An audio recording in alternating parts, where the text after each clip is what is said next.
Today is August the 17th, 2010. We are interviewing Mr. Jess Milton Allen. That's Major General Jess Milton Allen. Mr. Allen is 84 years old, and he was born August 28th, 1925.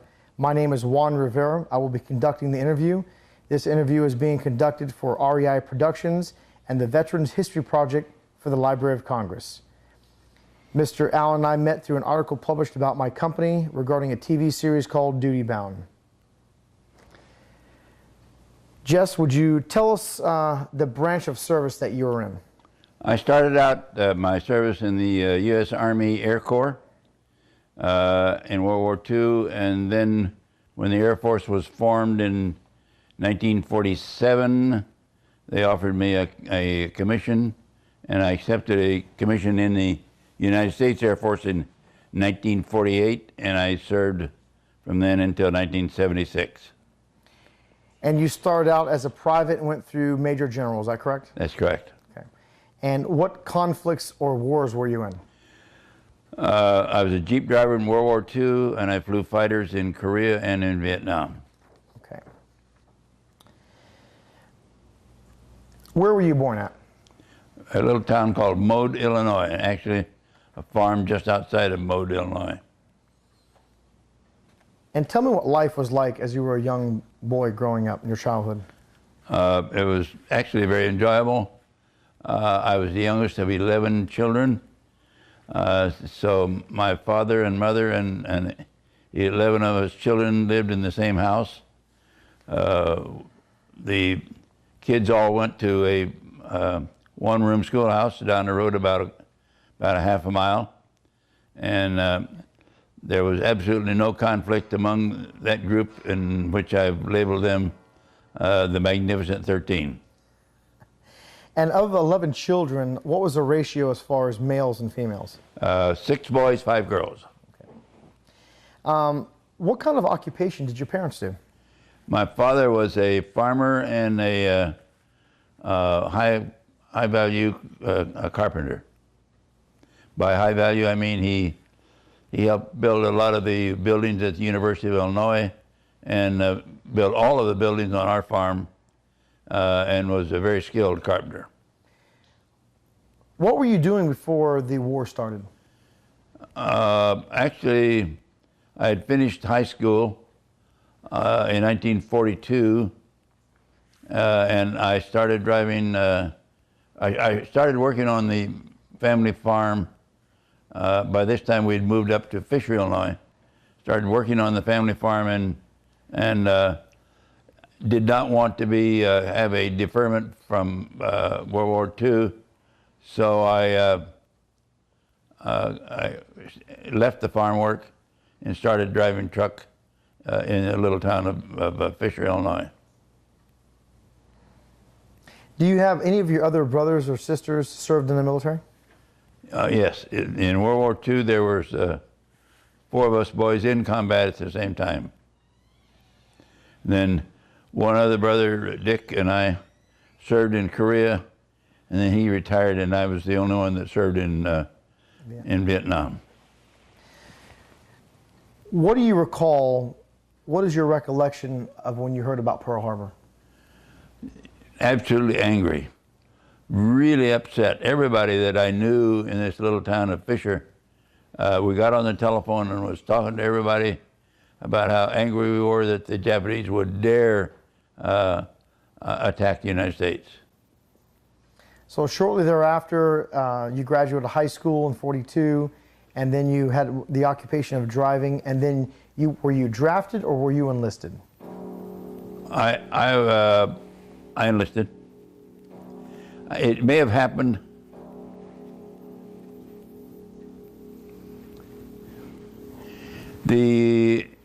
actually the enlistment and the drafting may have occurred about the same time, and the draft board takes their choice as to which one they list you under. But I went in as soon as I could when I was 18.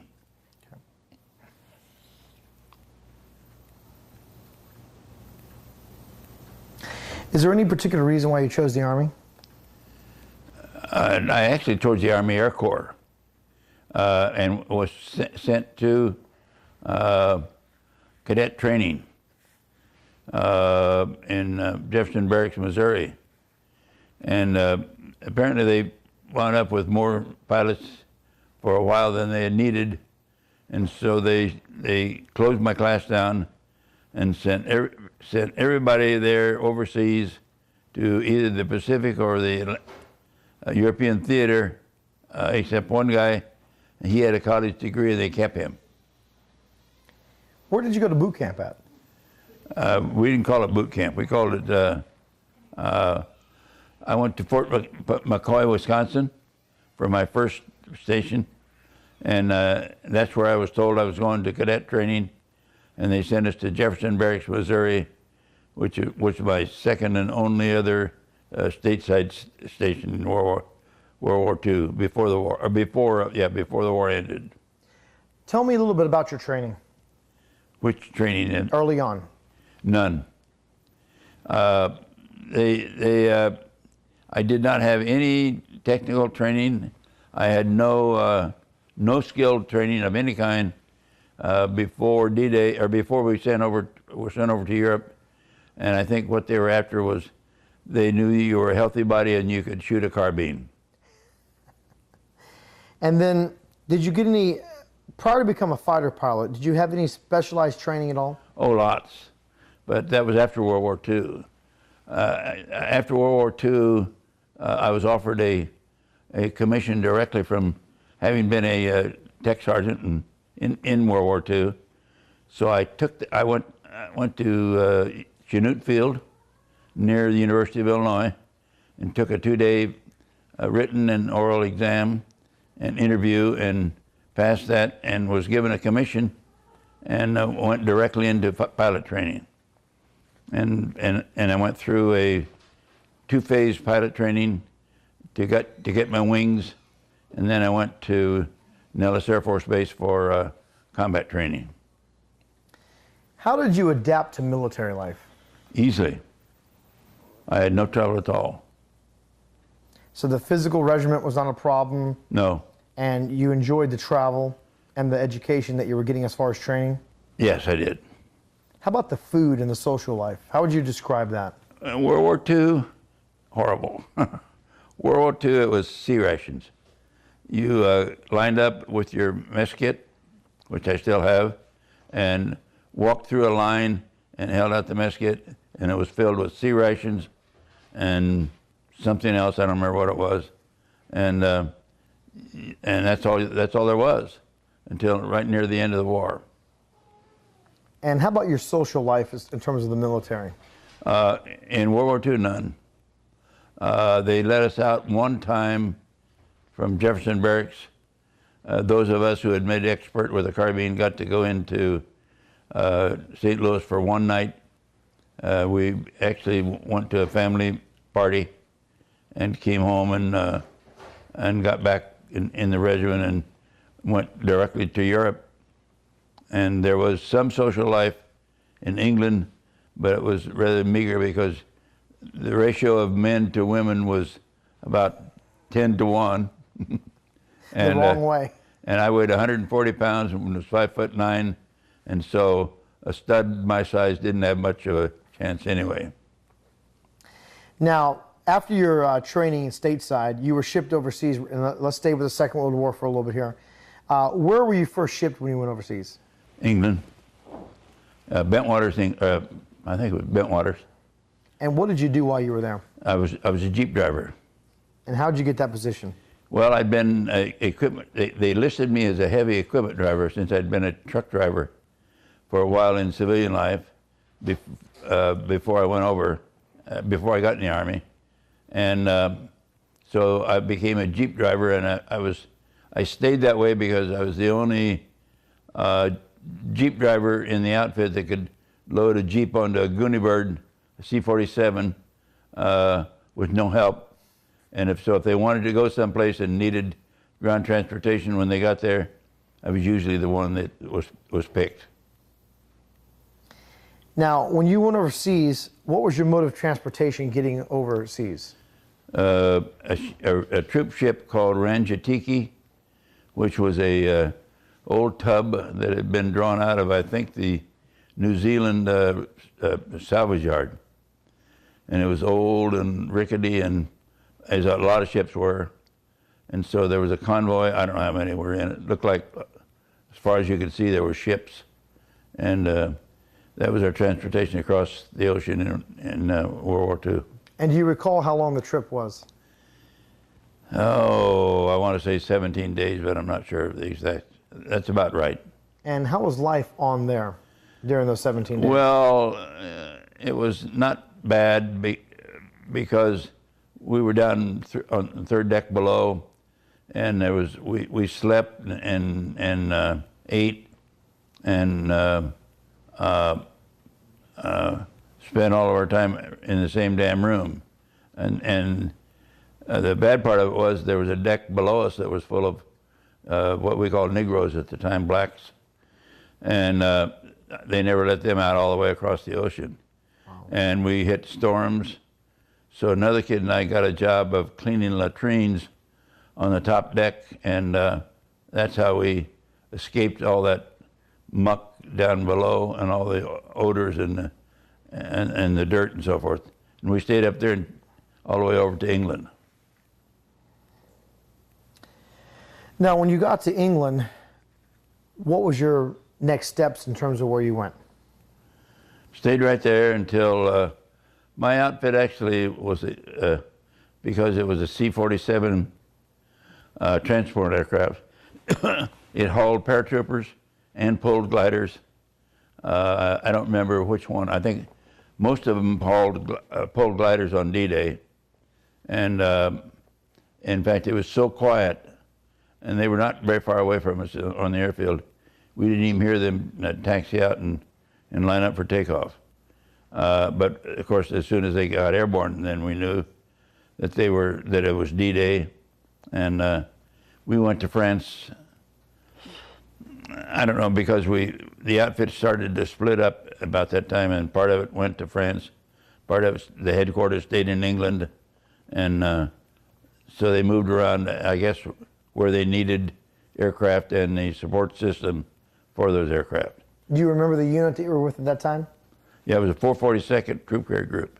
Actually, before that, there was a bunch of us that had just gotten over there, had no training, no skills of any kind. We were put in what was called a Repel Depot, or a 330th replacement depot group. And that's where all of us who didn't have any stateside training were put. Now, when you were there, you saw this occurring. Would you guys have any notice? Did you know what was happening in terms of the invasion? Absolutely. What were you hearing? Well, first of all, the airplanes were coming back from the missions. And then they started hauling people and supplies. We hauled gasoline before the Red Ball Highway was set up. We hauled, each Goonie Bird would haul 125 5-gallon what we call jerry cans of gasoline, and you'd load it up and off they'd go. The mission maybe wouldn't last more than 30 minutes until you were up close to the front line and stopped in a grass field somewhere and unloaded and turned around and went back, got another load. So I did a little bit of that, but most of my time was as a Jeep driver. As a Jeep driver, were you driving an officer around, or what was your status in terms of that? Mostly officers, but generally whoever needed transportation. Sometimes it was an NCO, sometimes it was just other GIs. During that time, were you engaged by the enemy, or did you see any enemy action during that time? Well, I don't want to misunderstand. I want to make it clear that I was not a frontliner. I was not in the infantry. But Patton was rushing through France at such speed that he would leave little groups of Germans behind. And some of them were aggressive and some of them were not. Some of them would would give up, and you would see them. They would stand out in the road with their hands up in the air, and others they would stand out in the road with a rifle pointed at you. So the only one of those I got engaged in was, we drove a Jeep in good weather with the windshield down, and the guy in the right seat was the gunner, if you will. And so we were driving along, and he was supposed to be the guy that if we saw anybody that was a threat, he was to shoot. Well, this guy showed up in front of us with a gun pointed at us, and I think he was drunk, but you couldn't tell, so he didn't take a chance. And I told him, shoot, and he wouldn't do it. And so I stopped the Jeep and grabbed the gun and shot the guy, and we kept on going. Never reported it, never told anybody, and I'm sure that happened in a lot of places. Okay, from there, what was your next evolution in terms of the ending of the war, or where did you go next from this point here? We moved a couple of more times in France. We moved back, we took a detachment and went back and supported the drop into Nijmegen, Holland.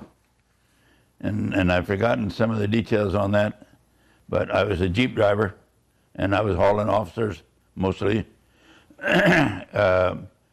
back and forth. We weren't very far from London, and we stayed at this airfield for a few days until I guess they got everything put together, and then off they went on to the drop over Holland. And in the meantime, I was just a routine Jeep driver, but spent a fair amount of time hauling officers into London and probably to the officers club and back. And then from there, what was your next step? Germany. I don't remember where our first.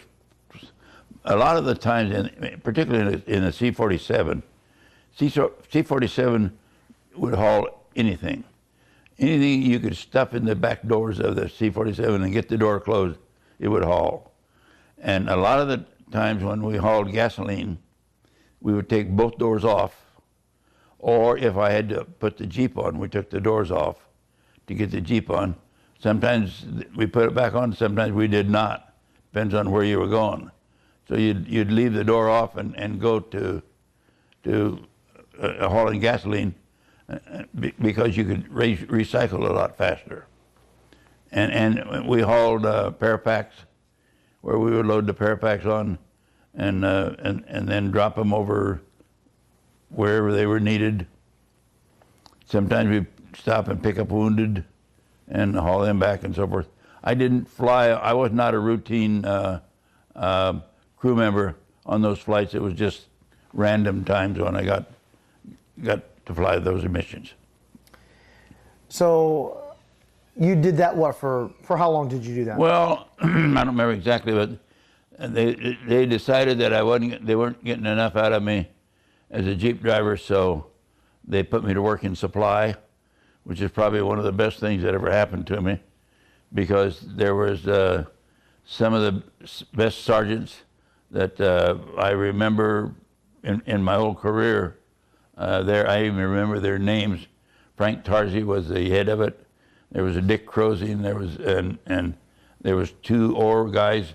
They weren't brothers, but they were both Orr. Both had the last name of Orr, and I can remember all those guys as if it were yesterday. And I got a lot of really good guidance out of them, and probably kept me out of trouble. They were smart, and they weren't that old, but to me they were old because I was 18. And they were probably 21, 22. So this took you through up to the end of the war doing this? Yeah, at the end of the war, all these guys had gone home ahead of me, and I was kept over because you were sent home based on point systems, and I didn't have any points back in the States before we left to go over. And so I had to stay there. The only good thing about that was I did make tech sergeant, but most of the guys that I had working for me at the time were corporals and below. So let's talk about some of these friendships. Let's step back a little bit, like you were talking about how you remembered these gentlemen's name and you thought a lot of them. Let's talk about some of these friendships and camaraderie that you formed during this time. You know, I didn't hang on to those guys after the war, except for two of them. Don Orr came by my house in Fisher, Illinois, a couple of times, and the adjutant, and I don't remember his name now. It was first lieutenant, came by my house a couple of times, but other than that, when the war was over, I never saw those guys again. And how was communication with you and your family during the war? Were you able to get a lot of letters from them and so forth? Not a lot. There was the letters were free. I think it was called email or something like that. Sounds strange since we've got emails now, but I think it was a V-mail. It was Victor mail. I think it was Victory mail. You could write as often as you wanted. Most guys were getting complaints from back home because they didn't write enough, but it wasn't any problem getting mail back and forth. So was mail call an important time for you veterans over there? Not terribly, because, well, guys that were married, yes, of course, and guys that had girlfriends, but those of us who weren't married and didn't have girlfriends, the only mail we got was from our parents usually.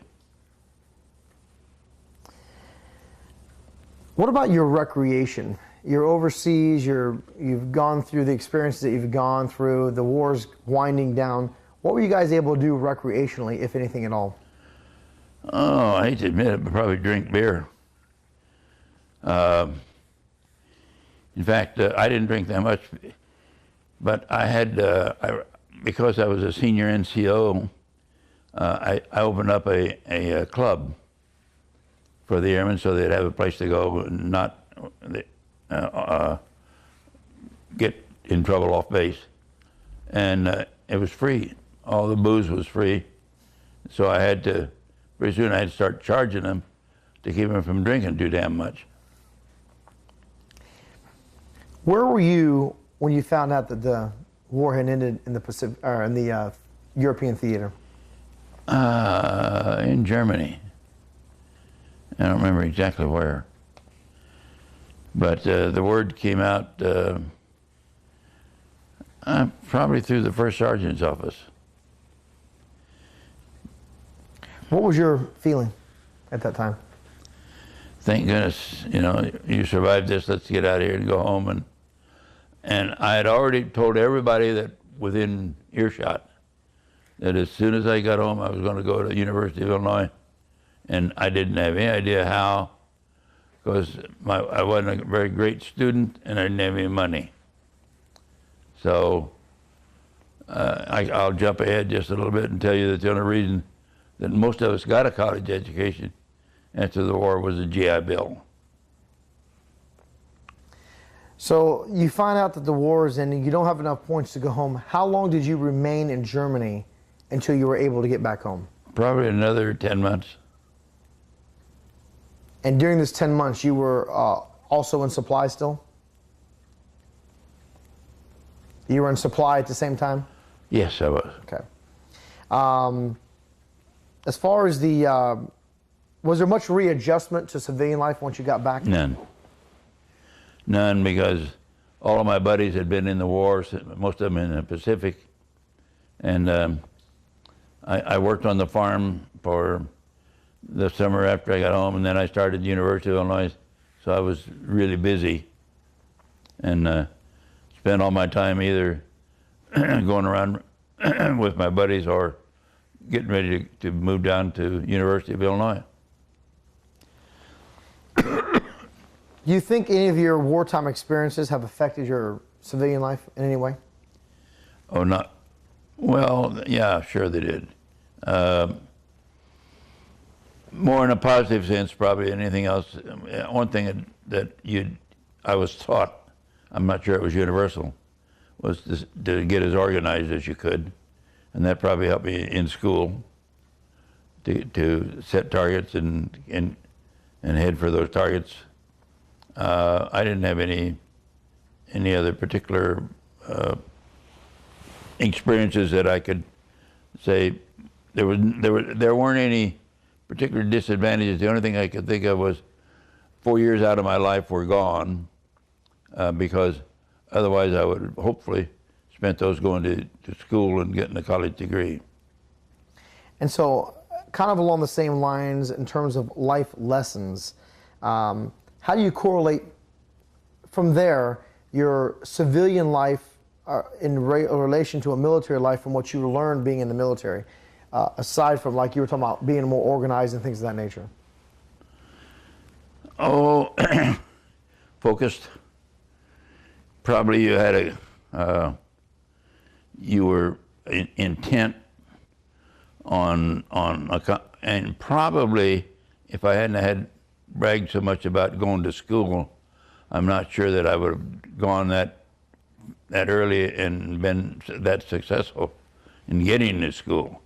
In fact, I think my grades weren't that great in high school because I wasn't a very aggressive student, but because you had been in combat in World War II, you were automatically enrolled in the university of your school, I guess. No one ever questioned my enrollment in University of Illinois. So I assume you acquire or accrue enough points to finally come home. So tell us about coming back home. Rode home on a victory ship. I was one of the senior NCOs on the ship. So I got a room by myself, good food, and it turned out the ship was clean and neat and a very pleasant trip. And we got off the boat in New York and got on a train and rode to Illinois, and that was it. So not a lot of pomp and circumstance? None. Okay. And how about at home? Did you get any? No, and didn't deserve it probably because there was some real war heroes. All three of my brothers, well, there was three of us in Europe in combat at the same time. But one was a frontline medic, the other one was an artillery officer, and those were more at risk than me. And I had a fourth brother that was a bombardier on B-29s in the Pacific burning down Tokyo, and actually participated in planning the mission to drop the first atomic bomb. So they were a bit more at risk than I was. Right. Let me drop back and touch on a point that you talked about in dealing with African Americans. Can you expound upon that a little bit with your experience on that? It's horrible. My experience with blacks or African Americans or colored people, as we called them when I was growing up, was we had a river that ran down through our farm that ran about a quarter of a mile from the house. And there were some black families from Champaign, Illinois, 18 miles away. They used to come out there all summer and fish. One of them had a young son about my age named Buddy, Buddy Young, as I recall. And he used to, they used to send him up to the house for things, and I think like water. And so Mom would give him some water or whatever they asked for. Then she started preparing food for them. And so she would send him back with some sandwiches. So Buddy and I got to be good friends and played around for 5 summers, and then one summer he never came back, and I never knew what happened to him, but I missed him. Excuse me. My next encounter was with the blacks in that ship going over to Europe, which was disgraceful. We would think so now, and back then it wasn't. It was not. They didn't think it was bad. And then we got to England, and we started in our local area race riots. And most of them were out over English women. And I got off the ship, and two other guys and I was rushing down to go see some of these English girls that we'd heard about. And the bus driver directed us around the corner, down the street to a pub, and we turned the corner, and here was a black guy being hung from a lamppost by some American GIs. So we turned around, went back to our barracks, and stayed there. And that deteriorated until there were regular confrontations, some of them deadly. In fact, one night, 2 or 3 blacks killed 1 or 2 paratroopers, American paratroopers. And from then on, the blacks were all sent to one village, and all of us whites went to another village. And that was the end of that problem. We didn't see the blacks anymore until we got over to France. And they were running the Red Ball Highway, the first ones I saw. And I didn't see much more of them. I didn't see any of them in Germany. I don't know where they were, but they were not anywhere near where I was stationed. And of course, then we came home and started school, and that was the end of that. So your overall thought process as to how they were treated was not good. Miserable. And part of that is I think more about it now than I did back then, because everybody sort of treated the blacks the same back then. In our case, we didn't mistreat them because we ignored them, I guess was probably the best term. But once they got once we got on the ship, it was a mess from then until we got into France.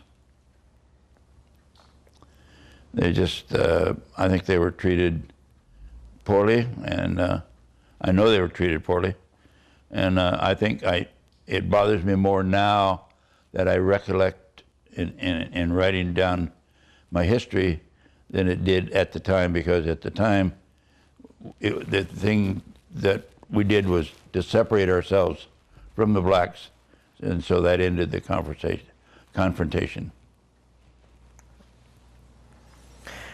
All right, well, I'm going to conclude. Was there anything else that you'd like to say about World War II before we conclude and go on to another section here? I'll probably think of several things after you leave, but right now, no. Okay. Well, we're going to conclude this part of the interview talking about Second World War, and then we'll pick up on Korean War and your service at that time. Good.